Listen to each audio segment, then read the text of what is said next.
Hey there, it's the Des Moines Real Estate Weekly Market Update. My name is Les Sulgrove. This week's topic is all about reductions.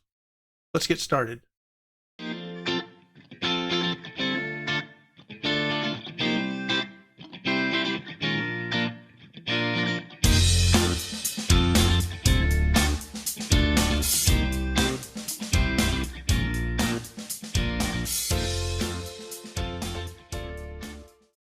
There we go. That's a little better.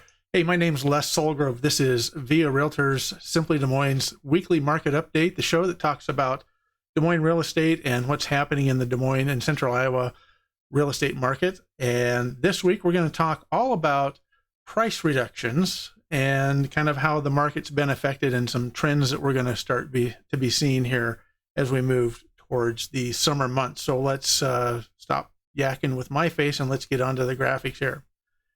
So here's week 23 dashboard. I've got a couple of arrows on here to kind of point out two major things that are happening right now. We've got the new construction is finally deep into a buyer's market, so we have plenty of inventory to buy based on the pace of sales. Currently 876 homes for sale in the new construction inventory. That's 42%.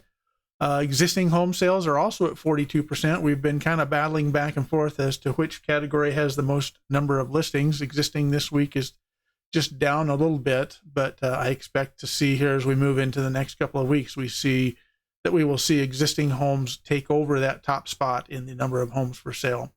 So at 5.6 months of inventory, the new construction home buyer market is favoring the buyers right now. And of course, the new condo townhomes out there remains in the even market, but not too far away from also a buyer's market. So if you're looking for new homes, you're going to probably find quite a bit of inventory out there. So let's see here what else is happening. This week's show is all about price reductions. And the question I have is, are price reductions on the rise? I've started seeing quite a trend here the last couple of weeks. We're starting to see quite a few homes actually be in the reduction column. And this is something we haven't seen much of for the last couple of years. So this is probably a good sign that things are starting to change a little bit. And I thought what I would do is go back and look back here all the way back to 2018. I was listening to another podcast by a real estate person, and they were talking about how 2018 was the last year that we saw mortgage interest rates rise. And so I went back, and sure enough, you can see that in 2018, we actually saw interest rates rise by about 1% from start to finish for the year. At one point, they were a little bit more than that, but at one point there, throughout the year, they were about 1% higher, and that took the whole year for it to achieve that.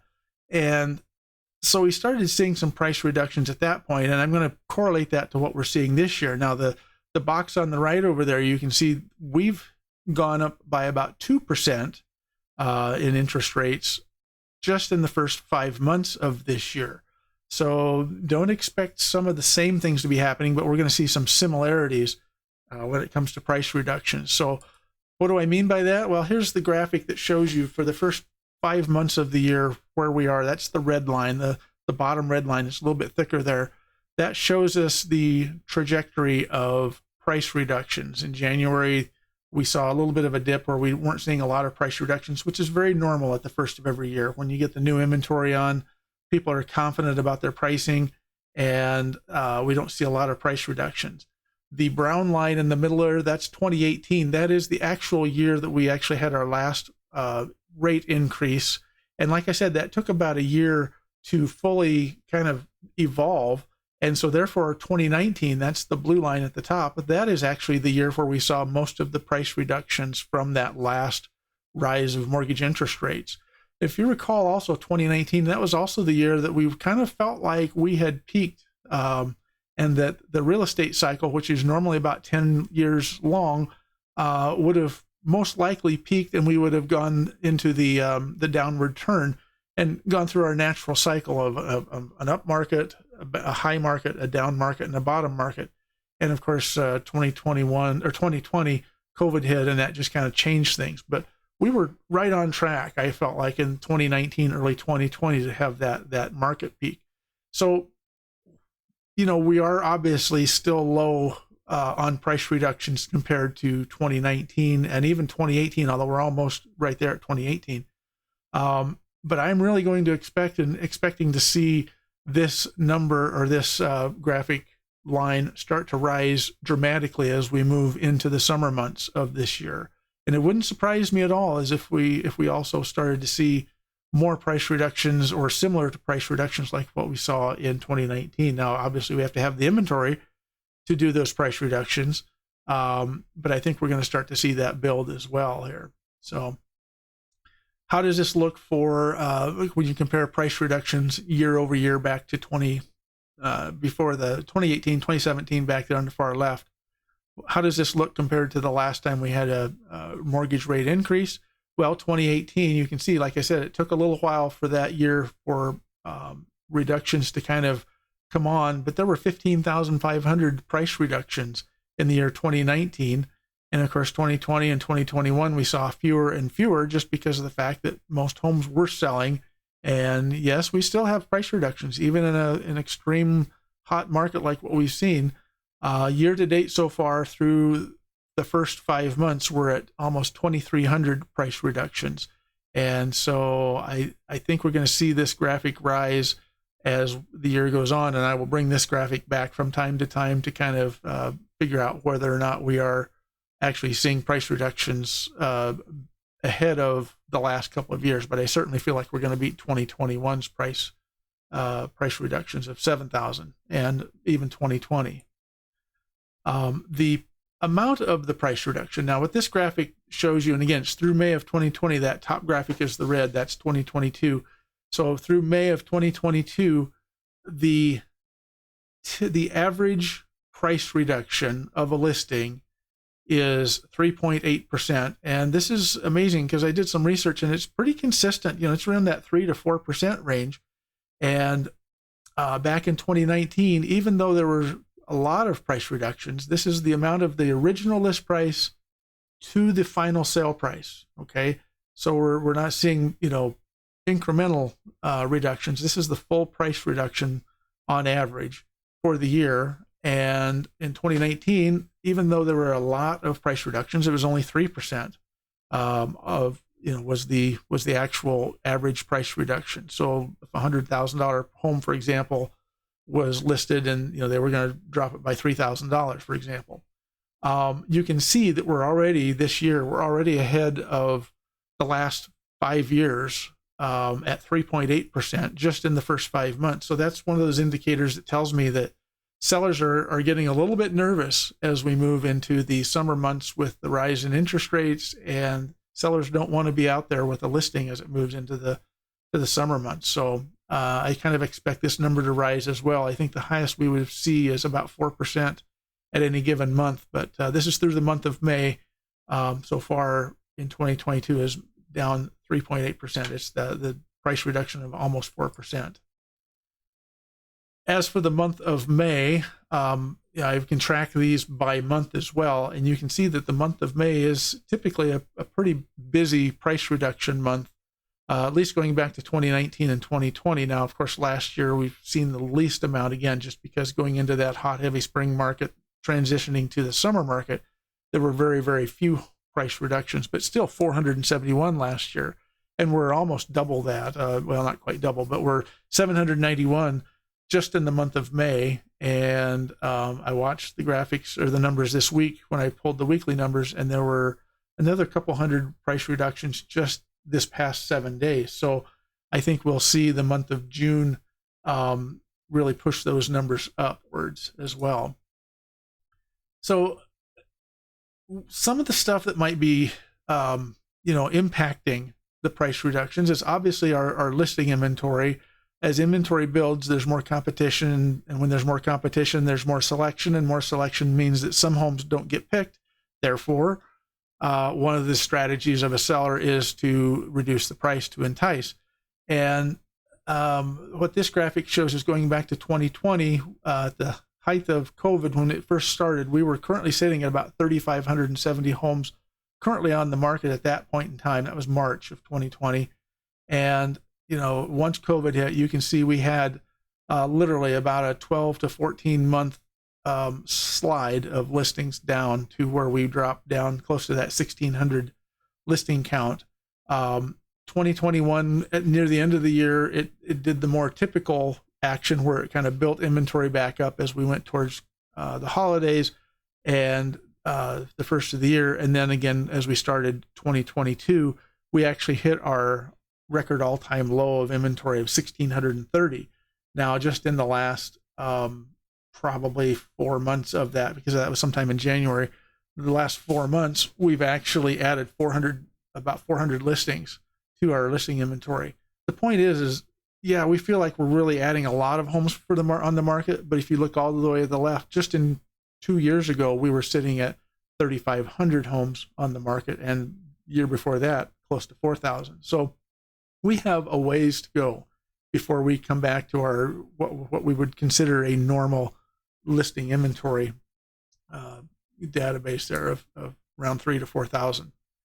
So how does this look for that inverted market watch? Well, I think we're heading back towards a little bit of that more normal. The yellow mountain there in the middle, that is the number of homes that were in sale pending in 2021. We hit 4,600 homes in sale pending last year, which was an all-time high of homes in the sale pending status. At the same time, our listing inventory was down around 1,600. So, we were 3 times as, a third of our inventory, or fourth of our inventory was actually just simple, homes for sale versus sale pendings. And we are not seeing that that big rise like we saw last year. It's really looking more and more like 2020, because you can see it looks like we're actually peaking. And if you look all the way to the right on that yellow graphic, it looks like it has dropped pretty dramatically the last couple of weeks, and it really has. We're really starting to see a slowdown in offer activity. At the same time, inventory is climbing. So those two graphics, or those two data points, are going to ultimately kind of come back together. Will it happen before the end of the year? It's possible, but I'm just not going to go out on the ledge there and say that I think we're going to get back into a normal market versus an inverted market. But it certainly is something that's possible, but I just don't think we're going to see it. So the last graphic this week is, with all these price reductions and things, what does this mean for sale prices? This is the median sale price graphic that shows you every year daily where our pricing has gone. And I went ahead and put little boxes around each year just to kind of help divide out the time periods. And 2018 was pretty normal. Again, remember, our business is cyclical. It goes up and it goes down. Same thing with pricing. In the very first part of the year, the pricing is lower as the new lower priced homes come on the market. And then our sale prices go up as the summertime market hits. And so you can see that our median sale price, just topped out just a little over $210,000 in 2018. And here we are in 2021, just last year, we were almost at $265,000, close to $270,000 as our median sale price. And then the far box, which is kind of a little portion of a box, that is actually 2022. And every year, the first of the year, we see this little drop. And again, that's because we're seeing the lower price point homes come on the market in January, and it takes until about February or March before they hit. So that's why we see that drop. But then it rises back up again. And I'm not seeing, the big rise like we saw last year. It's fairly close. So the question is going to be, as we move forward, does the median sale price continue to rise, or have we peaked? And that's one of those magic questions we just don't know yet. I'm working on my month-end report article, and that's one of the questions I was trying to ask is, who's going to be the first person the first group of people in this business to notice that the pricing has peaked? It's going to be the real estate professionals. It's certainly not going to be the sellers, the home sellers and homeowners. They're still going to think, they're going to look back just 6 months or a year ago and go, man, my neighbor, their home sold for, thousands over what we even thought ours could ever sell for. And it's going to be a hard time to realize for them. It's going to be really hard for them to realize that pricing maybe has peaked at some point, and it will peak.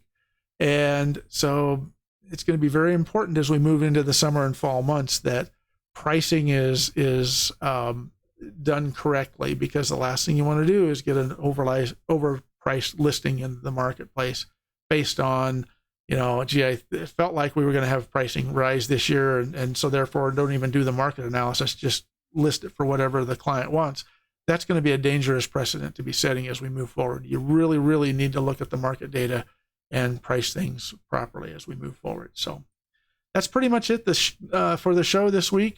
And, next week, I'm not sure what we'll talk about, but we always seem to come up with something. I appreciate your time viewing every week. If you really like what you're seeing here, if you're getting value out of this, the best thing you can do for me is to like and hit the thumbs up button on YouTube. Also subscribe to my channel and share the channel out there for me.